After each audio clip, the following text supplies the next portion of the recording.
Chapter 7. Father and Son. On the following morning after breakfast, Joe was summoned to the library by his father, and he went in almost with a feeling of gladness that the suspense of waiting was over. Mr. Bronson was standing by the window. A great chattering of sparrows outside seemed to have attracted his attention. Joe joined him in looking out, and saw a fledgling sparrow on the grass, tumbling ridiculously about in its efforts to stand on its feeble baby legs. It had fallen from the nest in the rose bush that climbed over the window, and the two parent sparrows were wild with anxiety over its plight. "It's a way young birds have," Mr. Bronson remarked, turning to Joe with a serious smile.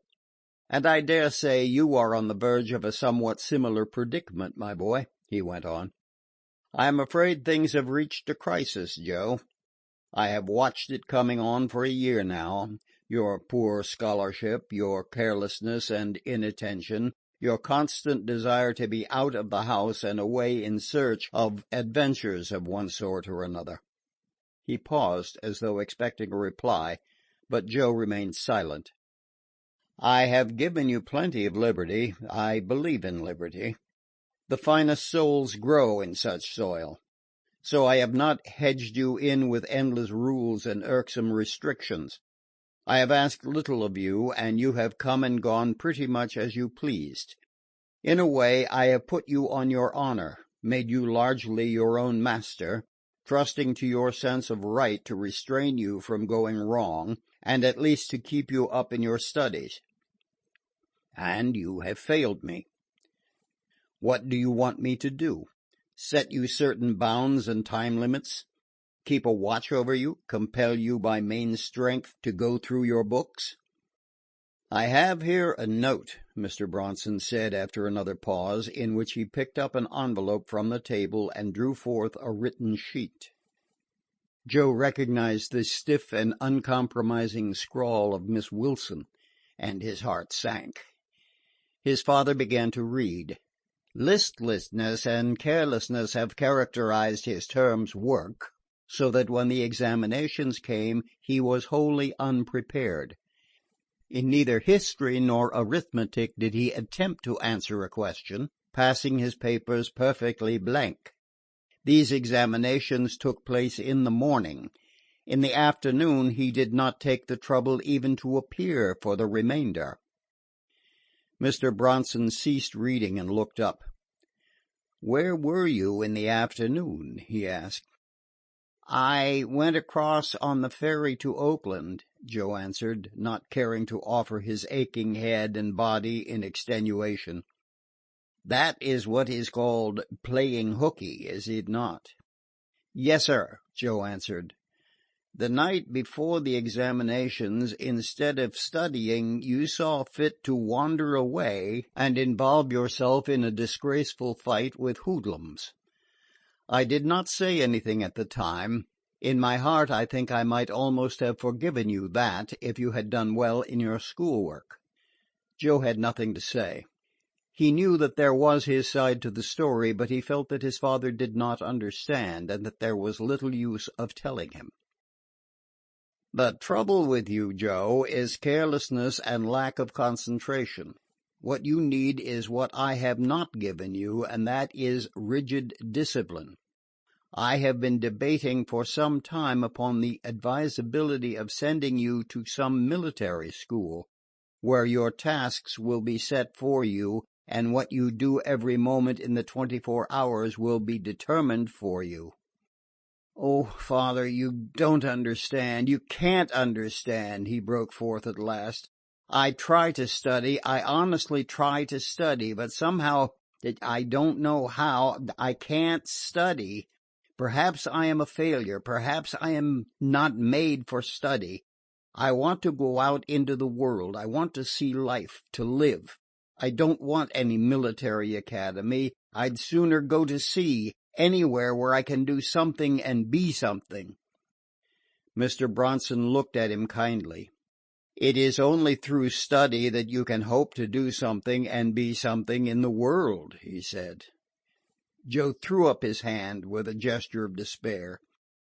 "I know how you feel about it," Mr. Bronson went on, "but you are only a boy, very much like that young sparrow we were watching.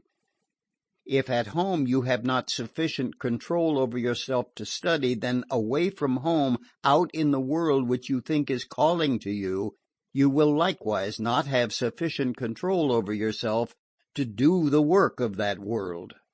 But I am willing, Joe. I am willing, after you have finished high school and before you go into the university, to let you out into the world for a time." "Let me go now?" Joe asked impulsively. "No, it is too early. You haven't your wings yet. You are too unformed, and your ideals and standards are not yet thoroughly fixed." "But I shall not be able to study," Joe threatened. "I know I shall not be able to study." Mr. Bronson consulted his watch and arose to go. "I have not made up my mind yet," he said. "I do not know what I shall do, whether I shall give you another trial at the public school or send you to a military academy." He stopped a moment at the door and looked back. "But remember this, Joe. I am not angry with you. I am more grieved and hurt. Think it over, and tell me this evening what you intend to do." His father passed out, and Joe heard the front door close after him. He leaned back in the big easy chair and closed his eyes. A military school! He feared such an institution as the animal fears a trap. No, he would certainly never go to such a place. And as for public school, he sighed deeply at the thought of it. He was given till evening to make up his mind as to what he intended to do. Well, he knew what he would do, and he did not have to wait till evening to find it out. He got up with a determined look on his face, put on his hat, and went out the front door. He would show his father that he could do his share of the world's work, he thought, as he walked along. He would show him. By the time he reached the school, he had his whole plan worked out definitely. Nothing remained but to put it through. It was the noon hour, and he passed into his room and packed up his books unnoticed. Coming out through the yard, he encountered Fred and Charlie. "What's up?" Charlie asked. "Nothing," Joe grunted. "What are you doing there?" "Taking my books home, of course. What did you suppose I was doing?" "Come, come," Fred interposed. "Don't be so mysterious. I don't see why you can't tell us what has happened." "You'll find out soon enough," Joe said significantly, more significantly than he had intended, and for fear that he might say more, he turned his back on his astonished chums and hurried away. He went straight home and to his room, where he busied himself at once with putting everything in order.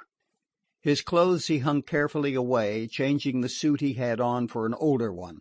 From his bureau he selected a couple of changes of underclothing, a couple of cotton shirts, and a half-dozen pairs of socks. To these he added as many handkerchiefs, a comb, and a toothbrush.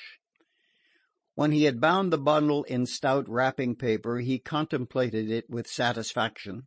Then he went over to his desk and took from a small inner compartment his savings for some months, which amounted to several dollars. This sum he had been keeping for the 4th of July, but he thrust it into his pocket with hardly a regret. Then he pulled a writing pad over to him, sat down, and wrote: "Don't look for me. I am a failure, and I am going away to sea. Don't worry about me. I am all right and able to take care of myself. I shall come back some day, and then you will all be proud of me. Goodbye, Papa and Mama and Bessie. Joe." This he left lying on his desk where it could easily be seen. He tucked the bundle under his arm and, with a last farewell look at the room, stole out. End of chapter 7.